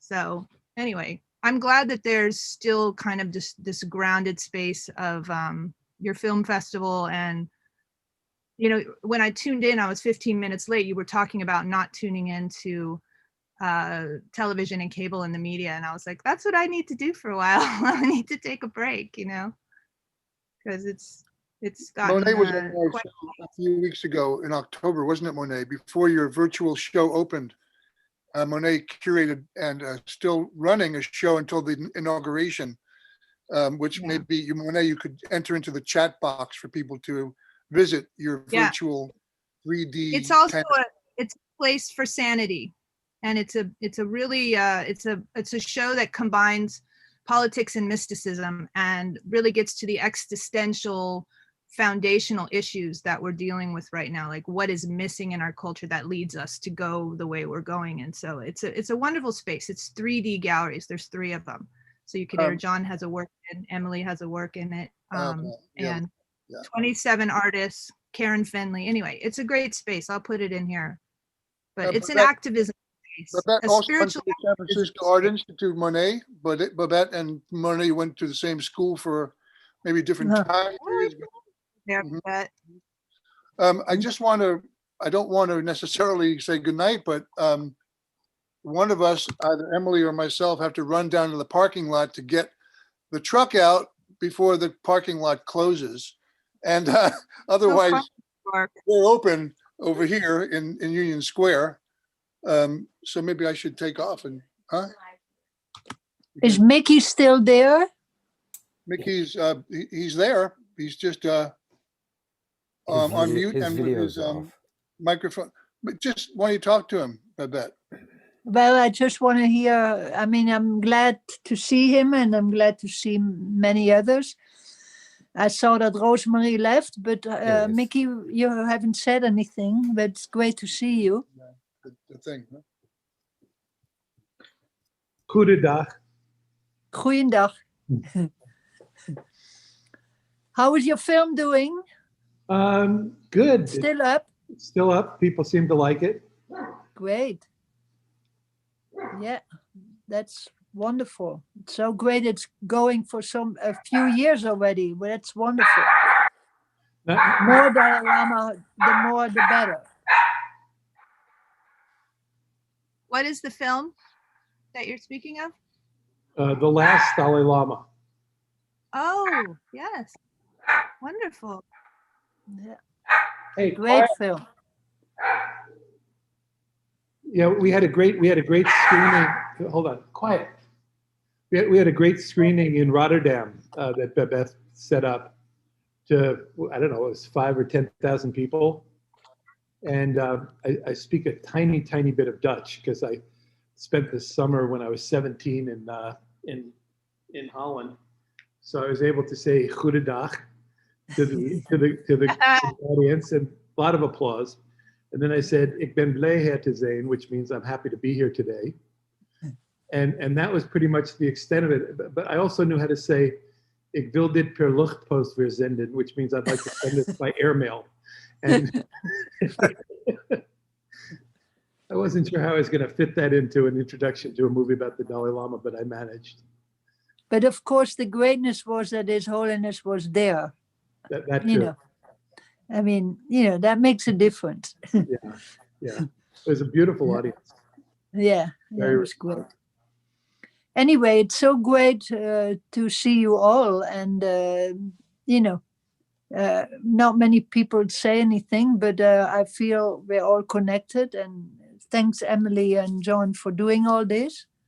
But we're going to see you Gaetano. soon, aren't we, Babette? You're going to Well, be maybe a I'm guest. really busy in the moment, but I will try to make some time. But do you have any closing remarks? Where's Emily? Emily just popped out for the parking problem. Okay, good. And our friend Katie Meister has just joined. So I don't think Katie will use her video camera tonight. But there she is. And hi, Katie. So yeah, it's nice hanging out together, isn't it? And Babette, you look really beautiful, by the way. Oh, well, let's not get into that. I think it's Tano's opening speech of community, that made us feel all together like this. And but anyway, Tano, you probably have some closing words to say, right? Not really, because this is an ongoing conversation. But one of the, there's Katie. Oh, Katie. One of the things that that really is a constant here with this type of sharing is the need for reciprocity. This is a gift that John and Emily put together and made available to us.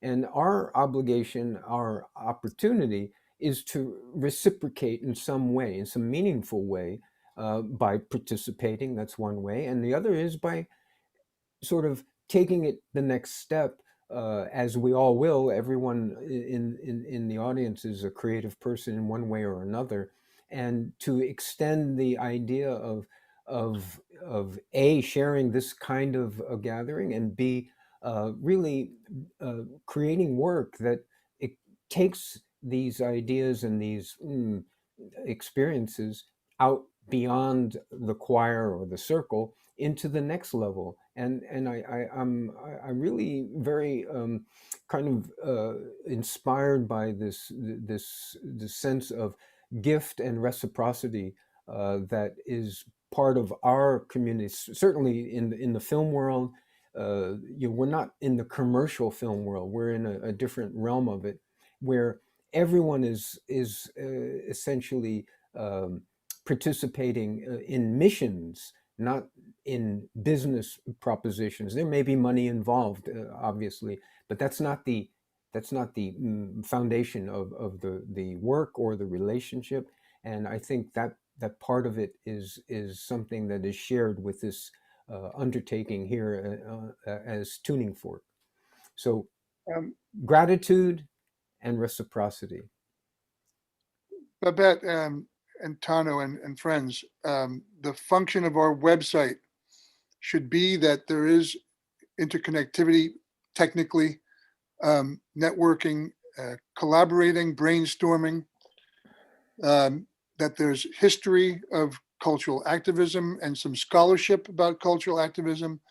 And our friend, Babette, your good friend, Meredith Monk, suggested during our first session in September, when we were in Minneapolis at the Trilon Theater, that we create a sanctuary section on the website where works, your work, Babette, perhaps Mickey or Meredith's works will be available for people as a resource, as a refuge space to be nurtured and to find sanctuary. And Emily and I had always planned that, and we were very invigorated by Meredith's suggestion. I just want to refresh that notion of networking, collaboration, and subversiveness, playfulness, disruption, in all formats, film, interactions, public events, even in the ephemeral and more ephemeral events. Like I'm coming up with a QR project, a quick response project that I think is going to be pretty hot. It's kind of like, repurposing the pop art idea of a symbol or a method of communication behind the scenes of a QR. So I hope we can all perhaps collaborate on things like this. I don't know how else to move the conversation, Tano, forward into a space, into a context, but we have web developers that we're going to work with to try to, create a structure and the problem that kind of intercommunication, actually.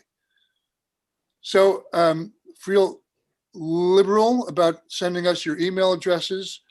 Also, your everyone's contributions in terms of cultural activism, activist scholarship, and Emily's back, a successful rescue for the truck. People were asking where you went. Here she is. Emily. Okay. Katie, you want to say anything? There you are. You're just a few blocks away from us. Well, I came in so late. I'm so sorry I missed most of this, but I was on another Zoom call that it was a business call I couldn't get out of. So I apologize for my late arrival, and I feel like I haven't seen enough to make a comment here, but I'm glad I at least got to say hello and hear the tail end of this. Nice to see you. I'll have to watch it on in the archive. See what I missed. We have so much work to do, Katie. We want to invite Gordon also to be one of our guests, and all of our shows are referenced on the website. They actually live on our Vimeo channel and on YouTube, our YouTube channel. But please, friends and family, let's try to conspire on how to further the movement, so to speak. We're here. And Tano, it was so much fun to talk about tea as a kind of liquid, what is it? Oh, liquid mantra, actually. Liquid I'm mantra. drinking my tea. It's a new branding. I have my Liquid tea mantra. right here. That's beautiful. Here, and let's see if we can do this. We'll share this. This is Ah, a special issue of Kyoto Journal no devoted kidding. to tea that I guest edited and my wife Ayala designed, and it's available online at Kyoto Journal. So we're seeing this a we're squirrel. seeing a squirrel. You seen the squirrel? Yeah, We're seeing a wonderful squirrel the squirrel has Wow. made it. It's through a window. Why are you seeing a squirrel? Because I'm not. I'm seeing. Left-hand side of the frame, Let's What? see here. lower left. lower left. Yeah. What does that mean? No, if you look at the picture, the lower left, you'll see the squirrel. Oh, Oh, you see, okay. the squirrel occupies my whole screen. Oh, Me I too. see. So screen, it's not on my screen, but it is my home Trying screen. to share. What I'm seeing is yeah, I can see the problem. What I'm seeing, of course, is what I wanted to show you, which is the cover of the Kyoto Journal. But let's just get back to, I like the squirrel. well, that's Mom's, by the way, is the name of She that would like squirrel. the squirrel. Yeah. Katie She has would- a squirrel refuge in her backyard. Good, yeah. And Mom's was a big friend of ours in Berkeley, California. But So Tano, just to really complete the cycle, the circle rather, whatever. When is the platform going to launch, and how can we experience it now? Where did they have dropped off, John. Where's Tano? We lost Tano. You went with the squirrels. Will he come back in? Exactly. He's going to come back in. He'll come back in. He'll come back in a second. Emily and I, would you like to say something, Em? Here's Tana. Babette was looking for you before. Oh, hi, Babette. It was muted, Em. I know, but if we do the unmute, it's really crazy. Okay, we're in the There's same room. Tano. He's back. Tano is back. There she is. Tano, Tano, you're muted. unmute yourself, Tano. There I you said are. it was the only way to get rid of that screen share. Oh no. So anyhow, I'm sorry that didn't work out quite as well, but at least you got to visit with Mom's, our favorite squirrel. So can you respond to how it is that we can experience the platform in its present invitational state? And Sure, very simple. It's live, BuddhistFilmChannel.com, and you can sign up for email alerts and special offers, and you can get a sense of the sort of the basic presentation there. It's not available for rental yet, films, but you're going to see stills from, I don't know, a couple dozen films that we have shown and that we will feature on the site. And it will launch somewhere close to the International Buddhist Film Festival 2021, which is scheduled for June 3rd to June 13th of this year, online. so I think that Emily and I can put that on our resource page on the website too. That'd be great. Good night, Wonderful. Gordon. Love you so much and hope to see you soon. Yeah. Bye, Thank you. Martin. Okay, well, should we say goodnight? I think so. I think we've done it, and want to thank you for hosting this, and it's been my pleasure. I hope to see you all again, perhaps with Babette as the guest, sometime soon. Yeah. Good night, and should we sing? Happy trails to you, until we meet again. You're going to have to use the Quicksilver Messenger Service version of that song for your theme song. We're ready for it. Okay, let's go look. San Francisco, 1967. No way. True that. It's not Roy Rogers and Dale Evans. His was in the 50s. It is. The one you want to listen to though is Quicksilver Messenger Service from the 60s. It's sort of an homage, and it's sort of a bit of a parody. A little subversive, a little bit like Firesign Theater. I recommend it. Yeah. Okay. Good night, everybody. Good night. Have Thank a you. good time wherever you are, and see you next week, if not sooner.